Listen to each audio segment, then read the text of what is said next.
All right, good afternoon, everyone. And let me begin by expressing what I'm going to express at the beginning of everything I do for the foreseeable future. I want us all to take a moment to reflect on and lift up those who lost their lives in last week's tragedy, every family that's been impacted, every worker that has been impacted, as we are all still reeling from the Francis Scott Key bridge collapse. I just am coming from the port where I had the opportunity to talk directly with longshoremen and workers at the port who, despite the unforeseen and tragic circumstances, are in good spirits and are just awaiting. We let them know that we will be supporting them in every way possible. Thank you all for being here, especially as we've been a very incredibly busy week. Normally, we would want to conduct this critically important announcement with slightly more fanfare, but given the continuously evolving situation with the recovery from the bridge collapse, we thought it'd be prudent to do this without fanfare in a way that allows us to get back to the most pressing items on our list. As I mentioned in the State of the City exactly a week ago, this budget is an important one that requires us to take a critical look at how we could cover a structural deficit. We accomplished that and more. And today we're putting forward a budget that completely covers the gap without furloughing employees, without closing any fire stations or rec centers, and without cutting city services or turning our back on the priorities of Baltimore moving forward. The results of these hard choices don't include balancing the budget on the backs of things our hardworking residents depend on every day. It was important to do that before. It's even more important now. Our city is bracing for the long-term impacts of this unthinkable tragedy. As the governor and I have been outlining all week, our focus is doing all of this in the right way, not the fast way or a half-baked way. But it means that it's going to take as long as it takes. As our city moves into our budget season and fiscal year 2025, it is going to be critically important that city government is serving our residents to the absolute best of our ability. All week, we have been showcasing the city government's commitment, dedication, and ability to effectively coordinate with our partners.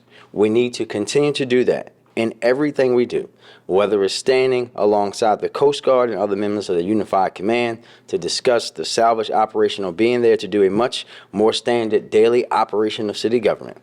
Whatever this administration and all the city government is doing, we need to do it well and we need to do it together, especially as we move into the phase where we are increasingly having to juggle such a momentous tragedy and our normal day of work. I believe that the budget that we are putting forward does exactly that, in a way that takes into consideration both the financial health of the city and the very real needs that we all have ahead of us. With all that being said, let's move into highlighting a few specifics of the budget, and then we'll take some questions. We started this budget planning process, as you know, with a projected $107 million shortfall. I'm happy to report that we have balanced that gap with no service reductions or layoffs. Some of the steps that we took to balance the budget include utilizing new license plate reader technology to step up enforcement of the resident parking permitting program, eliminating 89 positions that have been vacant for an extended period of time and only those that have been vacant for an extended period of time, identifying efficiencies within agency budgets estimated to save the city $20 million annually. The city's finances also continue to benefit from the growth in property values we saw in 2021 and 22. While real estate transactions have slowed, properties continue to hold their value. We're sustaining our record investment in the city schools as a part of the blueprint for Maryland's future. Funding for the schools in the preliminary budget is up $125.6 million compared to the pre-blueprint funding levels. In addition to schools funding under my budget, further steps up investments in young people through funding the 240 year-round slots for the YouthWorks program, a partnership with our partners at City Schools to fund 56 positions that will serve as career coaches at the city's middle and high schools. These career coaches will work to connect students with different career pathways. And we were able to actually increase the overall budget for recreation and parks. Other key investments include expanding the group violence reduction strategy by expanding the program to the Eastern District first and then later the Southern Police Districts. We know that GVRS has been absolutely critical in last year's record reduction in homicides and non-fatal shootings. We must maintain that progress and continue to responsibly expand the program. Already this year, we're seeing an additional 22% decrease in homicides and a 14% decrease in non-fatal shootings based on down from that historic reduction last year. Annualizing funding for DPW crews to continue weekly recycling services, funding to create 5 new positions to support the procurement transformation work focused on streamlining the city's purchasing practices. Creating additional positions to support our vacants work led by the housing department. The city, of course, is planning to utilize $50 million of state funding from Project CORE as a part of the city's vacant housing initiative. These are just a few of the important investments we're making with this budget, even though we need to make some decisions to overcome the deficit that we started with. Now, at this point, it is still too early to tell fully how the bridge collapse will impact the city's overall financial outlook. And at this stage in the process, we did not make any adjustments to this preliminary budget as a result of last week's tragedy. It should also be noted that in the days following the collapse, the S&P reaffirmed Baltimore's AA rating and a stable outlook in the wake of the incident, which is an extremely important note for the support of our city's fiscal health. But we know over the next few months, we're going to be doing everything in our power to confront the economic impacts on our city. As you heard earlier today, I met with union members directly at the port. Tonight, I will be meeting with business leaders whose businesses are directly impacted as well. And in the coming days, I'll be meeting with a larger group of labor unions and union members whose industries are impacted in some way. We will all come together, as we have been doing every single day this last week, and confront these challenges together. There are some obvious places that this tragedy brings focus to, including the numerous federal infrastructure projects we have going on and how they will intersect with federal relief funding and infrastructure funding flowing in to tackle our response to the bridge. It also includes the importance of support for our jobs and employment development work, including MOED, YouthWorks, and many others. But more than anything, this preliminary budget ensures that our city's fiscal health will be strong as we work to address the fallout from this crisis, especially given that we successfully balanced the structural deficit that we were facing with from the start. I want to thank the entire budget team and all of our agencies who have worked incredibly hard over the last few weeks and months to bring such a strong preliminary budget together, and in doing it in a way that Baltimoreans can be proud of and take assurances in. And with that, we'll take a few questions. Start with that. I know we discussed this a little earlier, Director Larson, but I'm wondering if you can again explain how the city doesn't really receive any income through tax revenue from the port, besides income tax. Like, we're not counting on the port for a check every year. Yeah, no, sorry. Yeah. Yeah, there is a pilot payment that the port makes to the city, but they're exempt from our overall property taxes. So what we were referring to earlier is we know there are workers there. If those workers live in the city, they pay city income tax. So we're trying to figure out what that impact is. And again, that will take probably weeks, if not months, to figure out exactly how that's going to look. Jinsun? I was wondering if you obviously you're saying it's too early to know exactly what the overall financial impact will be from the collapse, but you do have a deficit that you've already plugged in this year's budget. How do you think this year's budget is positioned to be able to deal with any costs that may come in? Well, we're in a strong position, Emily, but we know that this is a very evolving situation. We just heard from Bob about some things that we have to find out. We also know that a lot of this is depending on how quickly a business can start back into the port, right? So we're all going to be analyzing that thing every hour, really. This is going to be something that we're going to be working through every single step of the way. If I could come out here and tell you, it would be great for Bob to have an estimate for me, for Michael to have an estimate for me. But the reality is, with the ever-evolving situation, we're just going to have to make sure that we stay on top of every detail, and we will. Thank you. Mr. Mayor, the budget seems to rely in part on banking on some future revenues. isn't that a little risky, and have you done that in the past? I'll let Laura and Bob talk about that. So we believe that the strategy to balance the 25 budget is brings the budget back into structural balance. The revenues that we have identified, especially the largest share of our revenue, is recurring revenue that we feel very strong about. For example, the property tax estimates that make up 50% of our general fund revenue is based off of the new assessments that were completed by the state this year, as well as continued growth in our income tax that again is recurring revenue that is really a product of the strong labor market that we see in the city.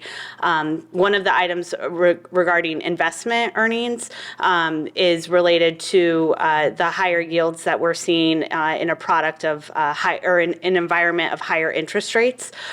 We do acknowledge that that is something that is volatile and may begin to come down, but based off of what we're seeing for these revenues in the current fiscal year, we believe that we're in a strong position going into fiscal 25. And just as a follow-up, there's a lot of initiatives that regard parking. Yes. How do you know how much that's going to generate? So in regards to the new revenue initiatives around parking, what we're really trying to do there is to ensure that we're maximizing existing revenue streams into the city's general fund. So with the license plate readers, we believe that by looking at how we are optimizing enforcement, we're going to see additional revenue there. And we feel very confident in the forecast that we've put together for that new revenue. Regarding putting back in place some penalties that have been turned off since COVID, our revenue projections reflect what we had previously seen regarding collections when those penalties were in place before. So again, we feel very confident on that. And then finally, the initiative that we have regarding updating various fees across the city. Again, we believe that the revenue estimate that is reflected in the budget is conservative and responsible as we are looking to analyze those fees that haven't been updated in recent years, especially as we've seen inflation really impact the cost of providing those city services. Over the past year, we've seen a lot of the property value drop in the city based on, vacancies and other adjustments in the market. Can you talk a little bit about that and the impact? I'm sure it had an impact on the budget and how you adjusted for that. And what's your take on what we're going to see? Because more buildings are going on the market, more are in foreclosure, more are going to auction, and these are high-profile towers, office towers. Yes, so, we acknowledge, and just like other communities, we are seeing, we know that there's going to be some drops in assessed value for our commercial properties. But what we are seeing that is really good news in terms of the overall market of the city's assessed value for property is that residential properties, we have seen the impact of the higher assessments with Group 3 that is reflected in the fiscal 25 budget. That's sort of the final group that needed to be reassessed post the real estate boom. The good news that we're seeing, especially on the residential side, is that even that we're in this environment of higher interest rates where the real estate market has cooled, those properties are holding their value. So that's actually really good news for the city's overall property tax assessable base. We are prepared for next year when our downtown core is reassessed, and with a couple of these high-profile properties, we do know and anticipate that we will see some reductions in assessed values. I think one of the things that will help us in fiscal 26 is that the way that our property tax works will still be phasing in the increases from groups 1 or from groups 2 and 3 as those come online based off of the caps that protect our residential homeowners through the homestead program. Can I follow up with the mayor? Mr. Mayor, can you talk about meeting with the business community tonight? I would like to cover that meeting. I'm hoping it's open. Well, we want to make sure that we're first talking with those folks directly. We can talk about that for future meetings, but this is important, right? We have to talk consistently with everybody that's been impacted. Last week, obviously, because of the situation being so fresh and me spending so much time physically down in Fort Armstead Park, I was talking to folks on the phone. But we have to bring people together to talk about them, to hear about what they're hearing about their businesses and their workers, so that we can have the best information that we need to support all of them in the best way that we can. They're telling us that they're very desperate right now to try to hold on to some kind of normal or establish a new normal, but they really don't know which way to turn. What are you going to tell them? Well, listen, I'm first and foremost, I'm there to listen.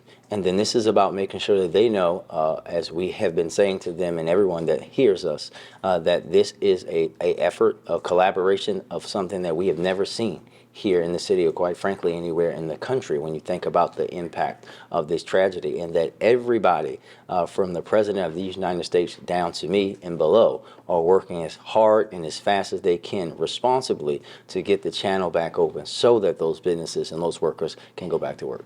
Check with Tashi.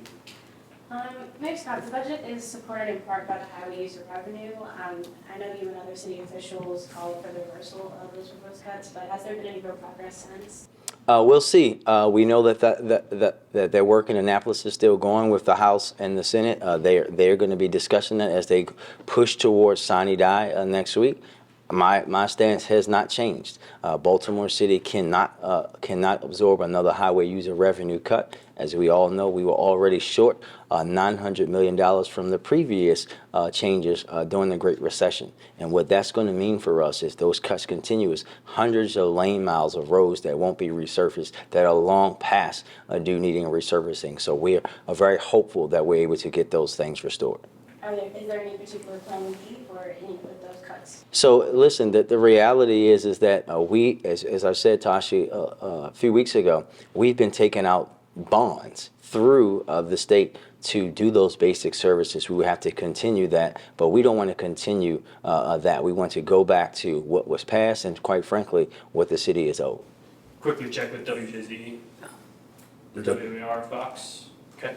David. Real brief, was ARPA money used in any way to help balance this budget? If so, how? And is there any penalty associated with that? Shemai, you want to take that, or Laura? We are not using any of the $641 million that is part of the city's ARPA award as part of the budget balancing strategy. One of the things where ARPA is having a spillover impact that is helping out with our fiscal 25 budget is, again, in the area of investment earnings. Because we have a slightly higher cash on hand, we're able to realize the benefits from that in terms of investment revenue that comes back to the city's general fund. Emily. Last year, when the city saw a pretty significant spike in its blueprint funding, Mayor Scott, you had said that you thought it was essential for the state to change the funding formula. The formula hasn't changed. This year, you're down a little bit. Do you still think it's essential that the state address that funding formula? I think that we have to make sure that all the funding formulas are with the understanding of where the world is right now, but also, Emily, about making sure that it's at the core of what the blueprint was all about. Well, I'm thinking about the rainy day fund. We didn't address that, or I wasn't aware of that. What is the status of the rainy day fund, and how does it figure into the budget for next year? Yeah, we have 167 million on hand, and we haven't. We didn't touch it. We didn't use that for the budget. Sorry to make you repeat yourself again. I just want to make sure I'm understanding something the finance said earlier today. The budget as a whole was about 6% less than last year, and you guys were saying it was because of grants and how you're preparing for grants. Can you give an example of how the old system wasn't working and why we're switching over to not including some grants in the planned budget? Yes. So the overall budget plan is down year over year, and that is primarily driven by a reduction in federal, state, and special fund appropriations. What we have done is we've changed our practice in terms of how we are budgeting for grants. So under the previous approach, we budgeted based off of what we anticipated to receive. What we're doing now is we're budgeting based off of known grant awards. This change does not reflect a loss of any grant funding. We made the shift partially because of we are a couple of years into implementation in the city's new enterprise-wide financial system Workday, and that's giving us more visibility in terms of how we're managing our grants. And so we believe this practice of shifting how we're budgeting gives a more accurate depiction of what we are truly expecting to receive for those funds. And if we do receive a grant after adoption of the budget, we will just do an amendment to the budget that will go through Board of Estimates and City Council approval. And I'll just add to what Laura's just saying, that this is another example of updating outdated practices in city government that should have existed for a long, long time. And just, Emily, just so you know, that even with those changes, that the city's portion of the budget is up 5%. Thank you. Last two questions. All right, thank you, everybody.